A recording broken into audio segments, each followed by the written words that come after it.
में के छौरी जहिया भेटतौ सीतामढ़ी में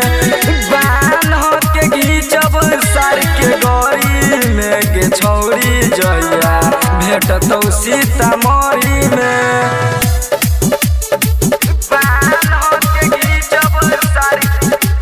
म्यूजिक बाय डीजे उमेश शुक्रिया बाजार के गरी में के छौरी जहिया भेटतौ सीतामढ़ी में देखत सिक सार छमरा करबे थर थर रे जहिया हमारा टक्कर में आतौ क देबौ मर्डर के देखत सिक सार छमरा करबे थर थर रे जहिया हमारा टक्कर में आतौ क देबौ मर्डर के जहाँ न चल जैतौ हर बड़ी में के छौरी जहिया टपतौ सीतामढ़ी में बान हो के घीचब सार के गरी में के छौरी जहिया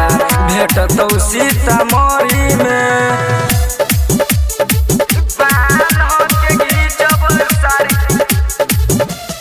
म्यूजिक बाय डीजे उमेश शुक्रिया बाजार के गरी में के छौरी जहिया भेटतौ सीतामढ़ी में नाम हर गोविंदर छमरा होई रंगदार रे